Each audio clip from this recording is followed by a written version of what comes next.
नमस्कार मित्रों। भारद्वाज आयुर्वेदा में आप सबका स्वागत है। आज हम स्त्रियों में मासिक धर्म से संबंधित समस्या है जिसको पीसीओडी कहते हैं उसके बारे में बात करेंगे।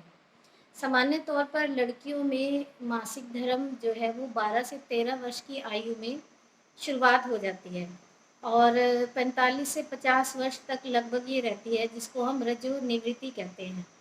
परंतु आजकल क्योंकि हमारा रहन सहन और खाने पीने का तौर तरीका बदल गया है, तो स्त्रियों में लड़कियों में मासिक धर्म जो है 10-11 साल की उम्र में ही प्रारंभ हो जाता है और रजो निवृत्ति की आयु भी पुराने ज़माने के कंपैरेटिवली थोड़ी कम हो गई है।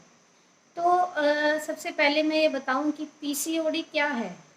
पीसीओडी का मतलब क्या है? जो हमारी अंतःस्रावी ग्रंथियां होती हैं, जैसे हमारे दिमाग के अंदर हाइपोथैलेमस है, पिट्यूटरी ग्लैंड है, जिससे हमारे सिग्नल निकलते हैं, स्क्रीशन, जो कि हमारी बीज कोश ग्रंथि को सिग्नल देता है, जिससे हार्मोन्स का स्क्रीशन होता है। यदि हमारी अंतःस्रावी जो ग्रंथियां हैं उनके स्क्रीशंस में कुछ भी अनियमितता हो जाए, यानी कि इरेगुलर हो जाए, तो उससे क्या होता है कि बीज कोश ग्रंथि में बीज तो बनता है परंतु वो रप्चर नहीं हो पाता। जैसा कि हर महीने एक बीज कोश ग्रंथि से एक बीज जो रप्चर होता है, जिससे मासिक धर्म की प्रवृत्ति होती है, परंतु वो रप्चर नहीं हो पाता, तो वो बीज कोश ग्रंथि से बीज निकल कर जो अंडकोश है उसके चारों तरफ इकट्ठे हो जाते हैं, एक सिस्ट की फॉर्म में बन जाते हैं, जिसे हम पॉलीसिस्टिक ओवेरियन डिजीज़ या पॉलीसिस्टिक ओवेरियन सिंड्रोम ऐसा नाम देते हैं। तो सबसे पहले तो मैं बताऊं कि इस बीमारी के क्या क्या लक्षण होते हैं। सबसे प्रथम लक्षण मासिक धर्म की अनियमितता होना। अनियमितता का मतलब है मासिक धर्म ज़्यादा भी हो सकता है और कम भी हो सकता है। किसी किसी स्त्री में 2-2 3-3 महीने के बाद मासिक धर्म की प्रवृत्ति होती है। किसी में मासिक धर्म की जो ड्यूरेशन है, यानी 5 दिन से घटकर 2 दिन या 1 दिन ही रह जाती है। किसी किसी में क्या होता है कि मासिक धर्म ज़्यादा हो जाता है, शरीर का वजन बढ़ने लगता है, चेहरे पर यानी चिन वाली जगह पे और लिप्स के ऊपर बाल आने लगते हैं, शरीर में सुस्ती रहती है, और किसी किसी स्त्री में थायराइड की एबनॉर्मेलिटी भी पीसीओडी के साथ ही हो जाती है। और इसके अलावा त्वचा का रूखापन भी बहुत सी स्त्रियों में देखा गया है। त्वचा में मतलब जो तेज होता है, जो नेचुरल तेज होना चाहिए, वो नहीं रहता, त्वचा में रूखापन और कालापन आ जाता है। मानसिक लक्षण भी कुछ इसमें होते हैं। मानसिक तौर पर स्त्री जो है वो अस्थिर सी रहेगी, उसमें चिड़चिड़ापन रहेगा। तो सबसे पहले हम कारणों पे जाएंगे, क्योंकि कारणों को आयुर्वेद में बहुत महत्व दिया है। तो पीसीओडी के क्या क्या कारण हो सकते हैं? तो मुख्य तौर पर इसको एक लाइफस्टाइल डिसऑर्डर माना गया है, यानी कि जीवन जीने की शैली जो है, अगर वो हमारी गलत हो तो हम इस बीमारी के शिकार हो सकते हैं। तो आजकल की भागदौड़ बड़ी ज़िंदगी में हम सुबह से शाम तक भागते रहते हैं, परंतु हमारे शरीर में फिजिकल वर्क तो घटता जा रहा है, परंतु मानसिक जो है स्ट्रेस लेवल हमारा जो है वो बढ़ता जा रहा है। इसके अलावा क्या है कि स्त्री और पुरुष हर क्षेत्र में कंधे से कंधा मिलाकर काम करते हैं, बल्कि ठीक भी है, ये स्त्री और पुरुष को हर क्षेत्र में कंधे से कंधा मिलाकर काम करना चाहिए। परंतु पुराने ज़माने में जो स्त्रियों का वेशभूषा जो बताई गई थी, जिस तरह से वो रहती थी, जिस तरह से वो आभूषण ग्रहण करती थी, उससे क्या होता था, स्त्रियों को अपने स्त्रीत्व का एहसास रहता था और उनके हार्मोन जो हैं वो बैलेंस रहते थे, जो कि आजकल नहीं देखा जाता। इसके अलावा हमारी फूड हैबिट्स भी जो हैं वो चेंज होती जा रही हैं।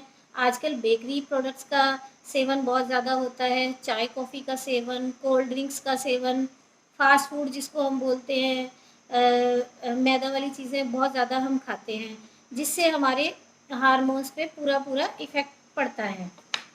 इसके अलावा लाइफ़स्टाइल मतलब रात को हम देर तक जागते हैं, मोबाइल या टीवी देखते हैं, सुबह हम लेट तक उठते हैं, उसका पूरा पूरा इफ़ेक्ट जो है हमारे हार्मोनल बैलेंस के ऊपर पड़ता है। तो इसके लिए क्या कर सकते हैं? हमें इस समस्या के निदान के लिए हमें क्या करना चाहिए? इस समस्या से छुटकारा पाने के लिए हमें क्या करना चाहिए? तो सबसे पहले हमें खान-पान में पारंपरिक तरीकों को एक बार फिर से अपनाना होगा। पारंपरिक तरीके से घर का बना हुआ सादा भोजन मौसम के हिसाब से फल और सब्जियों का प्रयोग करना पड़ेगा। ऋतु के हिसाब से हमें अपना आहार विहार करना होगा। गाय का शुद्ध देसी घी जो है स्वास्थ्य के लिए कतई नुकसानदायक नहीं है। गाय के शुद्ध देसी घी का प्रयोग करें। 6 रसों से युक्त आहार विहार करें।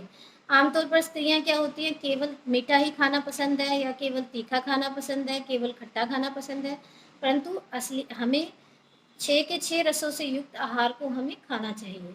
इसके अलावा हमारे रसोई के जो भी मसाले हैं, जैसे हींग है, जीरा है, अजवाइन है, काली मिर्च है, इन सब का भी युक्तिपूर्वक प्रयोग हमें करना है। यानी कि किसी की अति नहीं करनी है और किसी को बिल्कुल कम भी हमें नहीं करना है। बेकरी प्रोडक्ट यानी मैदा आदि चीज़ें जो इम्यूनिटी को कम करती हैं, इनके प्रयोग से हमें बचना है। ध्यान रहे ये सब बात कि जो भी हम दिन भर में हम खाते हैं, उसी से हमारा आहार रस बनता है।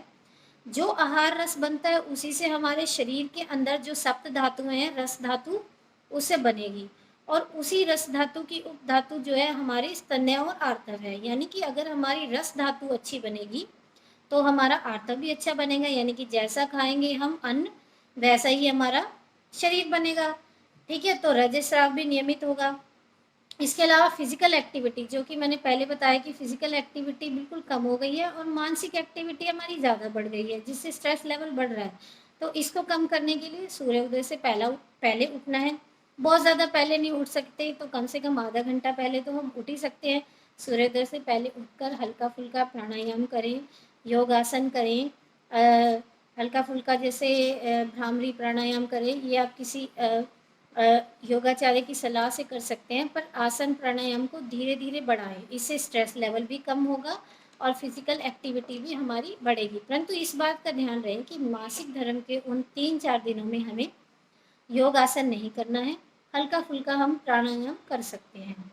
मासिक धर्म के 3 दिनों में स्पेशली हमें ज़्यादा भाग दौड़ से बचना है। इसके अलावा हम अंत में चिकित्सा की बात करें तो सबसे पहले संक्षेपतः क्रिया योगो निदान परिवर्जन। आयुर्वेद में ऐसा माना है कि सबसे पहले किसी बीमारी को अगर हमने ठीक करना हो तो जो हम उसका निदान सेवन करने, यानी जो उसका कारण है, उसको सबसे पहले हमने बंद करना है। इसके बाद हमने औषधि का प्रयोग करना है।